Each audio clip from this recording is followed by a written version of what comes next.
a royal infant, or a secret Spain buried forever. You stand in a shadowed palace corridor, where candlelight flickers on cold stone walls. Madrid, autumn of 1699. Today, you'll uncover why a child's birth sparked a kingdom's betrayal. You imagine standing in the Alcázar of Madrid, its vast halls heavy with the scent of beeswax and polished oak. The air feels thick, as if the walls themselves hold secrets. A faint cry pierces the silence, a newborn's wail, fragile yet defiant. This is Prince Juan, the infant heir, born to Queen Maria amid whispers of scandal. His birth should herald hope for a faltering Spain, but instead it ignites a fire of betrayal that will consume his future. You feel the weight of this moment, like a stone sinking into dark waters. The queen, pale and exhausted, clutches her child in a velvet-draped chamber, her eyes darting toward the door. She knows the court watches, waiting to pounce. The corridor stretches before you, lined with tapestries depicting Spain's triumphs, golden threads glinting in the dim light of iron sconces. Servants move like shadows, their footsteps muffled on the marble floor. The music is soft, a lute's mournful pluck echoing from a distant hall, underscoring the tension. You notice a figure lingering near a column. Diego, a courtier with warm brown eyes and a forbidden love for the queen. His rough wool cloak contrasts with the courtier's silk, marking him as an outsider. He whispers to a maid, his voice urgent. "Is she safe? The child?" The maid nods, but her eyes betray fear. "For now," she murmurs, glancing at the approaching footsteps of Cardinal Portocarrero, the king's advisor, his scarlet robes sweeping like a bloodstain across the stone. You pause, heart heavy. What does it mean to be born royal, yet unwanted? The infant Juan, swaddled in silk, is a symbol of hope and a threat. His mother's secret, a love affair with Diego, taints his legitimacy in the court's eyes. You imagine the queen's fear, her love for her son battling her duty to the crown. It's a quiet tragedy, not of swords or battles, but of hearts torn by power's unyielding grip.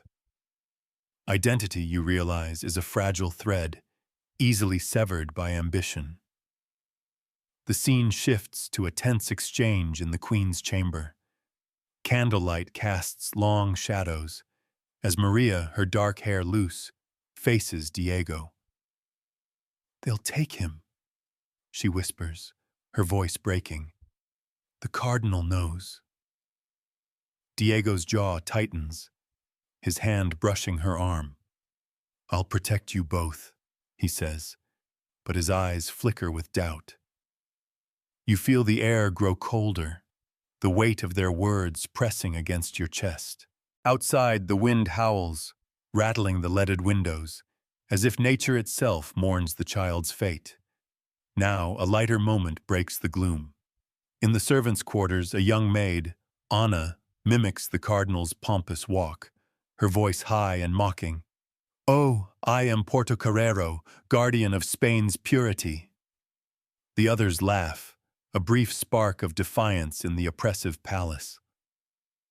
You smile, feeling the warmth of their camaraderie, a reminder that even in darkness, humanity persists. Visually, the palace is a study in contrasts. Golden candlelight against cold stone, Maria's pale face glowing with maternal love, Diego's shadowed figure radiating quiet resolve. The music shifts to a low cello, its notes heavy with longing, while distant bells toll, marking the hour. You reflect on the cost of secrets. Have you ever hidden a truth, fearing its consequences? Like Maria, you might feel torn between love and duty, wondering if silence is safety or surrender. This is Juan's story, but it's also yours, a journey into the heart of human resilience. As you leave this moment, you carry the question, can a child's light survive a kingdom's schemes? Let's uncover this royal mystery together, stepping deeper into Spain's shadowed past. Mantra. A crown can be a heavy curse. You stand in the Alcázar's private garden, where autumn leaves drift across a cobblestone path, their crimson and gold hues glowing faintly in the twilight. The air carries the scent of damp earth and fading roses, a reminder of beauty tinged with decay. You imagine Queen Maria, her silk gown brushing the ground, stealing a moment with Diego, the courtier who holds her heart. Their love, forbidden by the rigid hierarchy of 1699 Madrid, is a spark in a world of stone and protocol. Prince Juan, the infant heir, sleeps in a distant chamber, unaware that his mother's secret threatens to exile him. You feel her heart, a fragile bird trapped in a gilded cage, beating against the bars of duty. The garden is framed by ivy-covered walls, their shadows stretching long under the fading sun. Lanterns sway gently, casting pools of warm light that flicker like whispered secrets. A fountain murmurs, its water catching the last rays of daylight, while a distant violin weaves a delicate, mournful melody. Maria's face, pale beneath her lace veil, betrays both love and fear as she clasps Diego's hand. His rough linen tunic marks him as beneath her station, yet his eyes burn with devotion.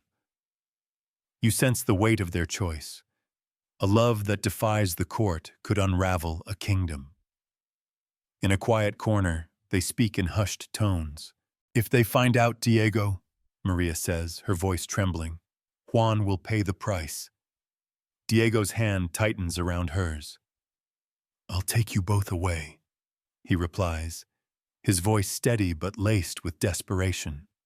Somewhere they can't touch us. You feel the impossibility of their dream, like a flame struggling in a storm. The rustle of leaves betrays a servant's approach, and they part swiftly, Maria's gaze lingering on Diego as if memorizing him. The scene shifts to the palace's grand hall, where Cardinal Portocarrero holds court. His scarlet robes gleam under chandeliers, their crystals scattering light like shattered promises. Courtiers in velvet and brocade murmur, their eyes sharp as they watch Maria enter.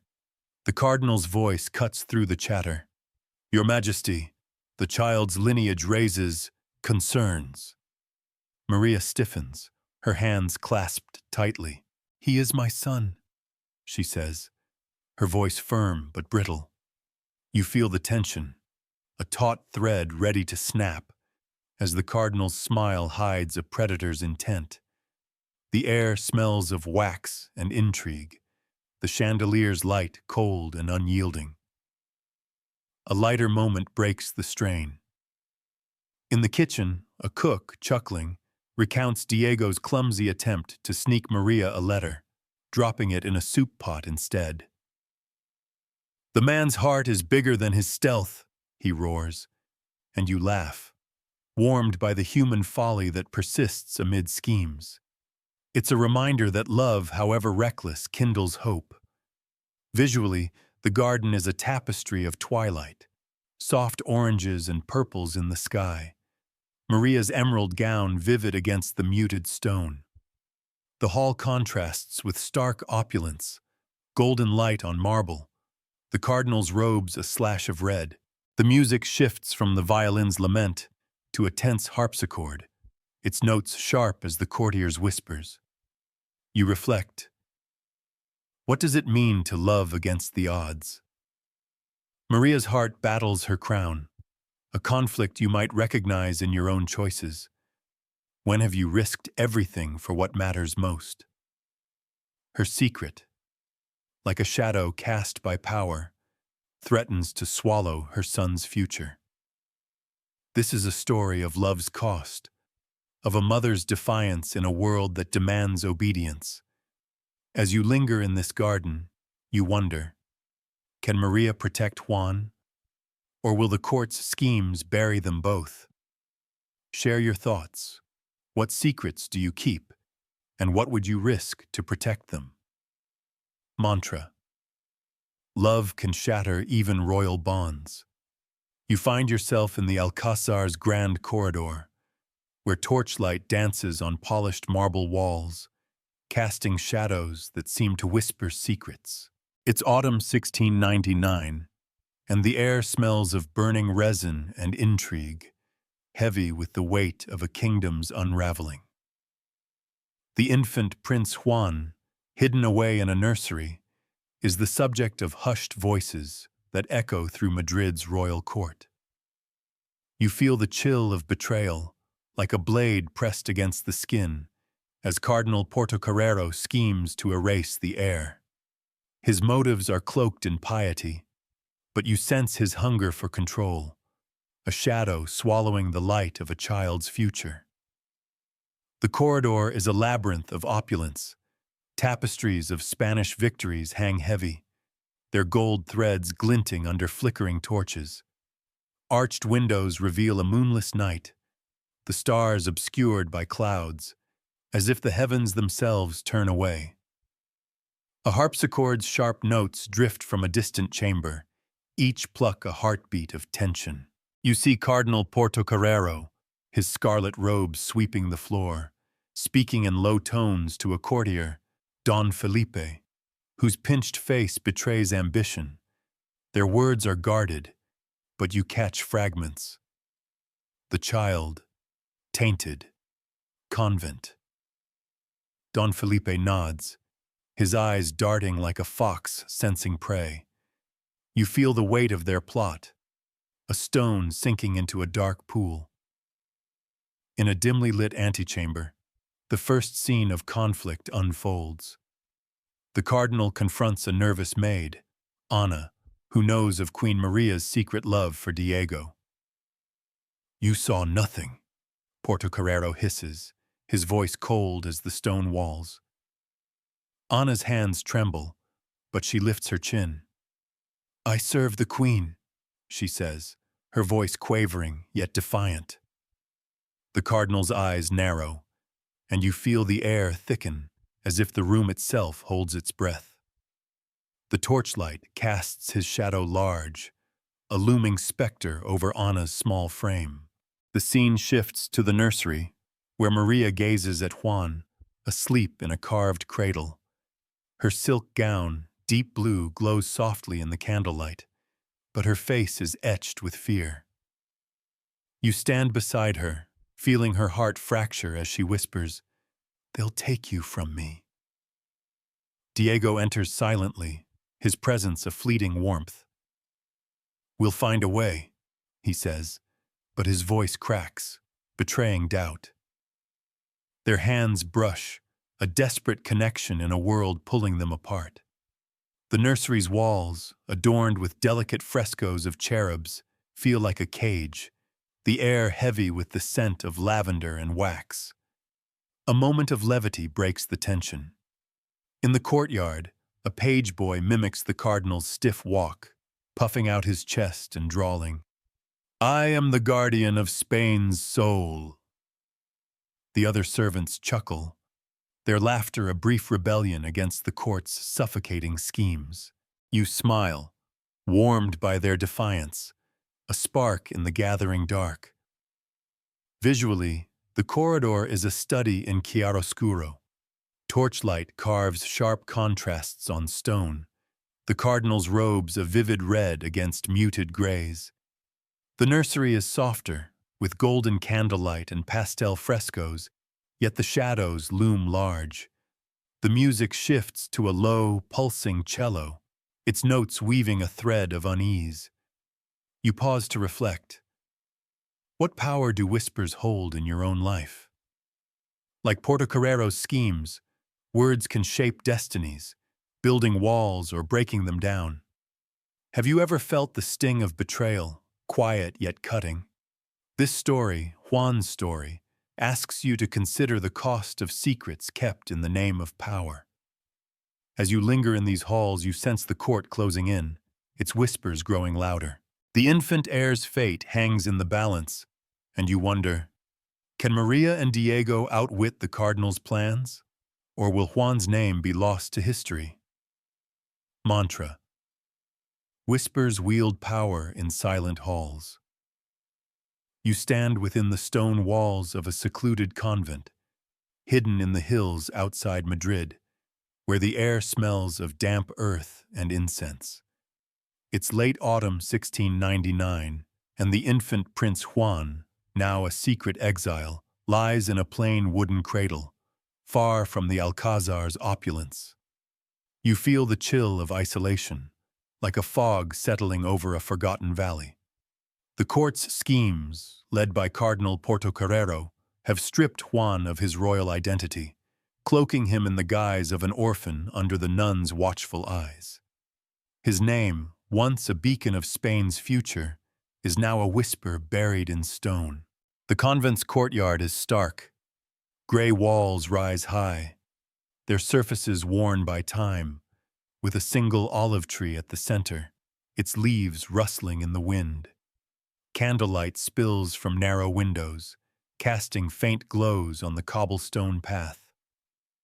The sound of a distant bell tolls, slow and mournful, blending with the soft chant of nuns at prayer. You see Sister Clara, a stern nun with a lined face, adjusting Juan's blanket. Her movements are precise, but her eyes hold a flicker of pity. Nearby, a young novice, Sister Inés, watches silently, her hands clasped, her expression torn between duty and compassion. You sense Juan's identity fading, like ink washed away by rain.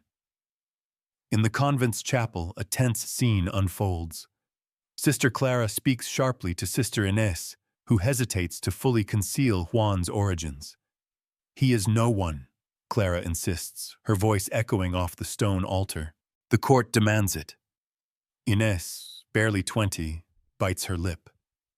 "But he's just a child," she protests softly, her eyes on the sleeping Juan. The candlelight flickers, casting their shadows large, and you feel the weight of their conflict, duty clashing with humanity. The air smells of wax and old wood, the silence heavy with unspoken truths. The scene shifts to a small dormitory where Juan sleeps, unaware of his heritage. You stand beside his cradle, the rough wood a stark contrast to the silk he once knew. Sister Inés lingers nearby, humming a soft lullaby, her voice a fragile thread of warmth. "You're more than they say," she whispers, as if willing him to remember. You feel her quiet rebellion, a spark against the convent's cold grip. Outside, the wind howls, rattling the shutters, as if the world itself protests Juan's erasure. A moment of humor lightens the gloom. In the convent kitchen, a cook, Maria, chuckles as she recounts dropping a sack of flour, dusting Sister Clara's black habit white. "She looked like a ghost," Maria laughs, and you smile, warmed by this glimpse of life amid austerity. It's a reminder that even in exile, human spirit persists. Visually, the convent is austere. Gray stone walls, dim candlelight, and muted greens from the olive tree. Juan's cradle is simple, his blanket coarse, contrasting with Inés's gentle presence.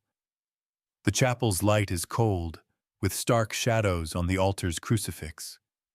The music is a soft Gregorian chant, its notes heavy with solemnity, punctuated by the bell's toll. You reflect. What does it mean to lose your name?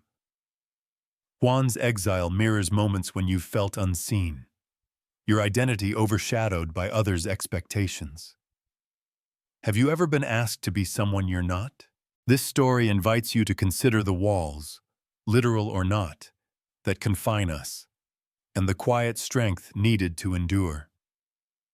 Juan's journey is one of survival, his infancy marked by loss, yet cradled by fleeting acts of kindness. As you stand in this convent, you wonder, can a child's light endure such darkness, or will the court's schemes bury him forever? Mantra: stone walls can erase a name. You stand in Queen Maria's private chamber in the Alcazar, where the air is heavy with the scent of lavender and sorrow. It's late 1699, and the infant Prince Juan is gone, banished to a distant convent by Cardinal Portocarrero's schemes. You feel Maria's grief like a river carving through stone, relentless yet silent. Her love for Diego, the courtier who dared to love her, and her son, now a hidden exile, binds her heart in chains of loss. You sense her struggle, a queen torn between the crown's demands and a mother's desperate hope. The chamber is intimate yet regal, velvet drapes in deep crimson frame tall windows where moonlight spills across a polished oak floor.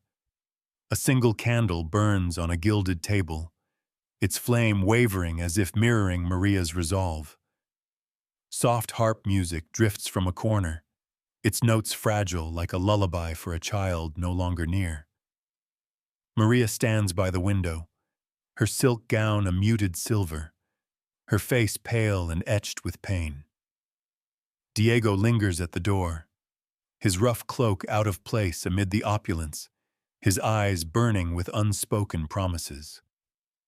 You feel their shared ache, a bond stretched thin by fate.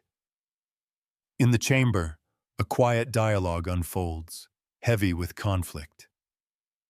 "I failed him," Maria whispers, her voice breaking as she clutches a tiny embroidered cloth, Juan's blanket. Diego steps closer, his voice low but firm. "You're his mother, not his jailer. We'll bring him back." Maria turns, her eyes fierce. "At what cost, Diego? The throne? Our lives?" The air crackles with their fear and defiance, the candle's light casting their shadows intertwined yet fragile. You feel the weight of their words, each one a stone in a crumbling wall. The scene shifts to the palace gardens, where Maria walks alone at dawn. The paths are lined with frost-kissed roses, their petals falling like tears. She kneels by a fountain, its water still, reflecting her haunted face. You stand beside her, feeling her isolation, a queen surrounded by courtiers yet utterly alone. A distant bell tolls, its sound merging with the harp's fading notes, and you sense her grief hardening into resolve. She whispers to herself, "I will find you, Juan." A vow to the dawn. A flicker of humor pierces the sorrow. In the servants' quarters, a maid, Anna, recounts Diego tripping over a rug while sneaking to Maria's chamber, his whispered curses echoing. "He's no thief, just lovesick," she giggles, and you laugh, warmed by the human clumsiness that defies the palace's cold formality. Visually, the chamber glows with soft candlelight, the crimson drapes rich against the silver of Maria's gown. The garden is stark, with pale dawn light and muted greens, the frost sparkling faintly. The music shifts to a slow violin, its melody a thread of longing, underscored by the fountain's faint ripple. You pause to reflect. What does it mean to lose what you love most? Maria's grief is a mirror. Have you ever felt a loss that reshaped you, forcing you to choose between surrender and fight? Her pain, like a shadow cast by duty, reminds you that even queens are human, their hearts fragile under the weight of power. This is Maria's journey, a mother's silent battle to reclaim her son. As you linger in her chamber, you wonder, can her love pierce the convent's walls, Or will the court's schemes keep Juan hidden forever? Mantra. Grief is a shadow that lingers. You find yourself in the Alcazar's bustling courtyard, where the autumn sun casts long shadows across cobblestone paths. It's 1699, and the air hums with the scent of wood smoke and the chatter of courtiers. Prince Juan remains hidden in a distant convent, his identity erased by Cardinal Portocarrero's schemes. Yet here, amid the court's oppressive weight, a jester named Mateo offers a spark of defiance. You feel the tension, like a taut string ready to snap. But Mateo's wit is a light piercing the gloom, reminding you that even in a kingdom's darkest hour, laughter can be a rebellion. The courtyard is alive with color. Courtiers in vibrant silks and velvets mill about, their gold-embroidered cloaks catching the sunlight. A wooden stage stands at the center, draped in crimson cloth, where Mateo performs. His motley tunic, patched with green and yellow, dances as he moves, bells jingling softly. The music is lively, a sprightly lute and tambourine, its rhythm cutting through the court's heavy air. You see Cardinal Portocarrero watching from a balcony, his scarlet robes stark against the stone, his face a mask of disdain. Nearby, Diego stands among the crowd, his eyes scanning for Maria, his heart heavy with their shared secret. In the first scene, Mateo takes the stage, his voice bright and mocking. "Behold, noble lords, a tale of a cardinal who mistook his ego for a crown," he declares, mimicking Portocarrero's pompous stride. The crowd laughs, but the cardinal's eyes narrow. You feel the risk in Mateo's jest, a blade hidden in humor. A courtier hisses, "Mind your tongue, fool," but Mateo winks undeterred.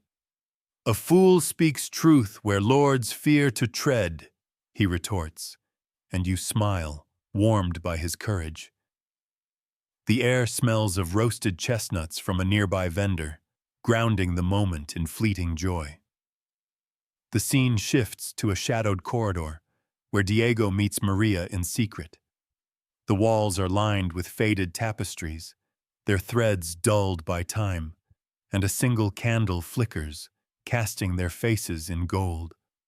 "Mateo's jests buy us time," Diego whispers, his voice urgent. But the cardinal grows bolder. Maria's hands tremble, her emerald gown catching the light. "If he finds Juan," she begins, her voice breaking. Diego grips her arm. "He won't. I swear it." You feel the tension, their love a fragile shield against the court's schemes, the air thick with the scent of wax and fear. Visually, the courtyard bursts with life, the stage's crimson cloth vibrant against gray stone, Mateo's colorful tunic a defiant splash. The corridor is dim, with soft candlelight and muted greens, the tapestries heavy with history.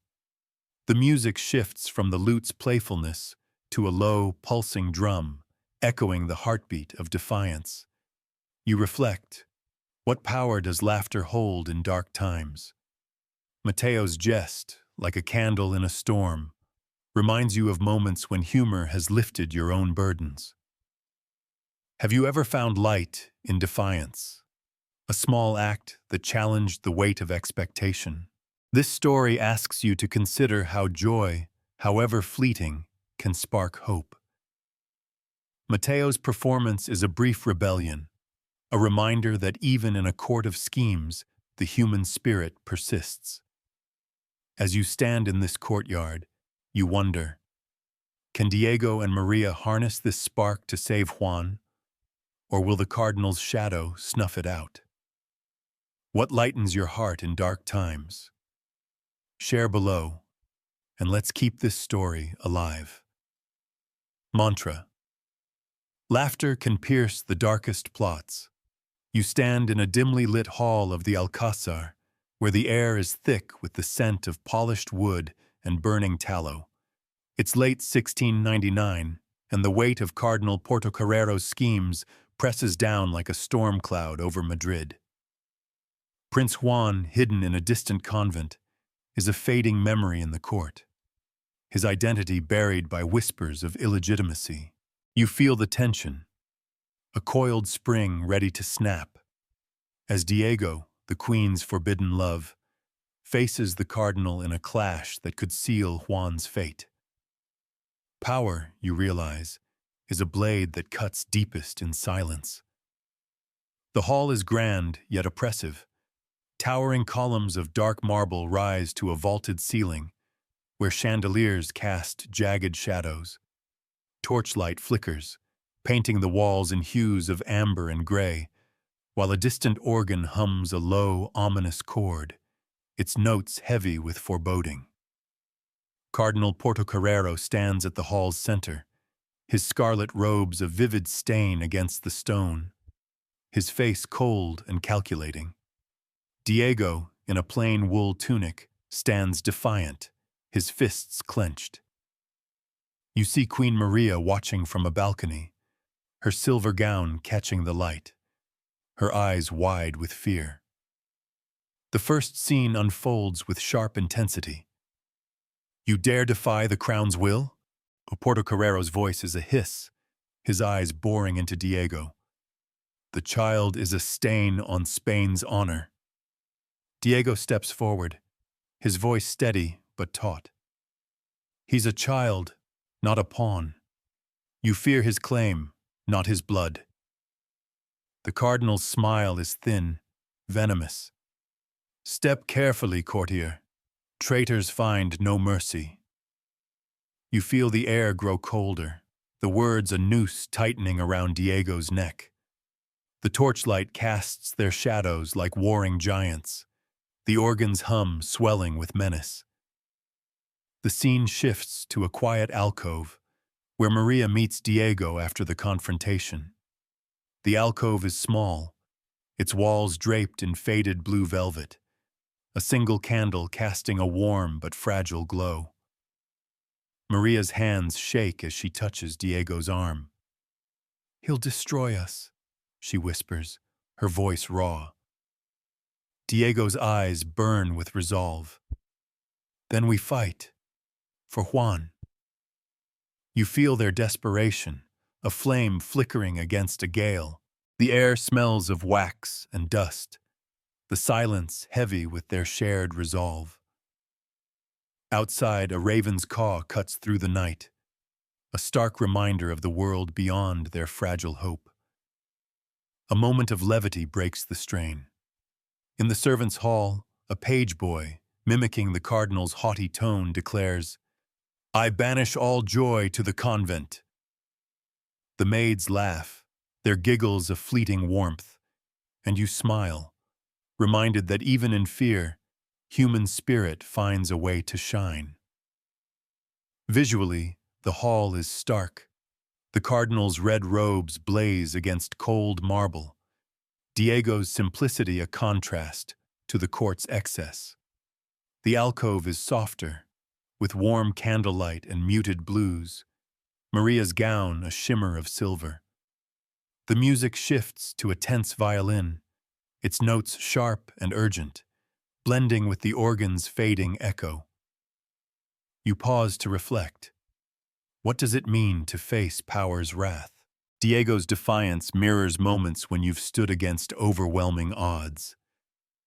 Have you ever felt the weight of speaking truth to power, knowing the cost? This story, Juan's story, asks you to consider the courage it takes to resist, even when hope seems lost. As you linger in this hall, the Cardinal's threat looms large. Can Diego's defiance protect Juan, or will Portocarrero's power crush them all? Do you want to know how this battle unfolds? Share your thoughts below. Mantra. Power crushes those who dare resist. You stand beneath a moonlit sky, just outside the convent's weathered walls, where the air smells of pine and damp stone. It's late 1699 and the world feels hushed, as if holding its breath. Prince Juan, the infant heir, sleeps within, his identity buried by Cardinal Portocarrero's schemes. Diego, driven by love for Queen Maria and their son, prepares a desperate plan to rescue the child. You feel the pulse of courage, like a heartbeat in the dark, as Diego stands at a crossroads. Risk everything or lose Juan forever. Freedom, you sense, is a flame that burns brightest under pressure. The convent's silhouette looms against the starry sky, its gray stone walls jagged and unyielding. A wooden gate, splintered by time, creaks softly in the wind. Lanterns hang from iron posts, their dim glow casting pools of light on the dirt path. The sound of crickets hums, blending with a faint chant from the nuns within, a solemn melody that feels both sacred and oppressive. Diego crouches in the shadows, his wool cloak blending with the night, his face taut with determination. Nearby, a trusted ally, Anna the maid, waits with a horse, her eyes wide with fear but resolute. In the first scene, tension crackles as Diego whispers to Anna by the gate. "If they catch us, it's over," he says, his voice low, urgent. Anna grips the reins, her knuckles white. "For the prince, I'd face the gallows," she replies, her defiance a quiet fire. You feel the weight of their risk, the air sharp with the scent of earth and leather. A twig snaps nearby, and Diego freezes, his hand on a dagger as a nun's shadow passes a window. The moment stretches, taut as a bowstring, until the shadow moves on. The scene shifts to the convent's dormitory, where Diego slips inside. The room is stark, rough wooden beams, a single candle flickering on a table, its light barely reaching the cradle where Juan sleeps. Sister Inés, the young novice, stands guard, her face pale. "You shouldn't be here," she whispers, her voice trembling but kind. "He's all I have," Diego replies, his eyes locked on Juan. You feel their shared humanity, a fragile thread in the convent's cold grip. The candle's flame wavers, casting soft shadows, while the distant chant grows fainter, like a fading heartbeat. A brief moment of humor lightens the strain. As Diego fumbles with the cradle's latch, Anna whispers, "You're a courtier, not a carpenter." Her teasing grin sparks a quiet chuckle from Diego, and you smile, warmed by their camaraderie in the face of danger. It's a reminder that even in peril, connection endures. Visually, the moonlit path is ethereal, silver light on stone, Diego's dark cloak blending with shadows, the horse's breath visible in the chill air. The dormitory is intimate, with warm candlelight and muted browns, Juan's cradle a simple focal point. The music is a soft lute, its notes delicate yet tense, punctuated by the wind's low moan. You reflect, what does it mean to risk all for love? Diego's courage mirrors moments when you've faced impossible choices, driven by something greater than fear. Have you ever stood at a crossroads, knowing one path could change everything? This story asks you to consider the fire that drives defiance, even when the odds seem insurmountable. As you linger under this moonlit sky, Diego's plan unfolds, a fragile hope against the court's shadow. Will he free Juan, or will the convent's walls hold fast? The answer lies just beyond the gate. Mantra. Courage shines brightest in the dark. You stand in a hidden grove near the convent, where moonlight filters through ancient olive trees, casting dappled shadows on the earth. It's late 1699, and the air smells of dew and pine, sharp with the promise of change. Prince Juan, now a toddler, has been spirited from the convent by Diego, his mother's forbidden love. You feel the stir of hope, like a seed breaking through stone, as Juan begins to glimpse his true identity. Yet the court's shadow, led by Cardinal Portocarrero, looms large, threatening to snuff out this fragile light. Identity, you realize, is a flame that must be guarded fiercely. The grove is a sanctuary of sorts. Gnarled trees twist upward, their leaves silver in the moonlight, while a small fire crackles, its glow warming the night. The ground is soft with fallen leaves, and a distant owl hoots, blending with the faint rustle of wind. Diego kneels beside Juan, his wool cloak spread as a blanket for the child, who clutches a wooden toy horse. Ana, the loyal maid, keeps watch, her face etched with both fear and resolve. You see Juan's wide eyes, curious yet unaware of the weight of his name, and you feel the ache of a boy caught between worlds. In the first scene, Diego speaks softly to Juan by the fire. "You're a prince, little one," he says, his voice steady but thick with emotion. Juan tilts his head, confused. "Prince?" he echoes, his small voice a spark in the dark. Ana interjects, her tone gentle but firm. "He's too young to understand, Diego, but we'll teach him." You feel the tension, their words a delicate balance between truth and safety. The fire's crackle punctuates the silence, its warmth a fleeting shield against the cold night air, heavy with the scent of smoke and moss. The scene shifts to a nearby stream, where Diego and Ana pause to plan. The water glints under the moon, its ripples catching slivers of light. Diego's face is drawn, his eyes scanning the horizon. "The Cardinal's men are close," he says, his voice low. Ana nods, splashing water on her face to stay alert. "Then we move at dawn. For him." She glances at Juan, asleep in Diego's arms, and you feel their resolve, a quiet fire against the court's pursuit. The stream's soft gurgle merges with a distant flute's melody, its notes haunting yet hopeful. A moment of levity breaks the strain. As Diego tries to teach Juan to skip a stone, the boy tosses it clumsily, splashing Diego's boots. "You'll flood the kingdom." Ana laughs, and you smile, warmed by Juan's innocent giggle, a reminder that childhood endures even in exile. Visually, the grove glows with moonlight, silver on olive leaves, the fire's orange flicker vivid against the dark. The stream is serene, with cool blues and the glint of water, Juan's tiny figure a focal point of hope. The music shifts to the gentle flute, its melody weaving through the night's sounds, carrying a thread of resilience. You reflect. What does it mean to reclaim who you are? Juan's journey mirrors moments when you've fought to define yourself against others' expectations. Have you ever rediscovered a part of yourself, long buried? This story asks you to consider the strength it takes to hold on to your name, even when the world demands you forget. As you stand in this grove, Juan's identity flickers like the fire, fragile but growing.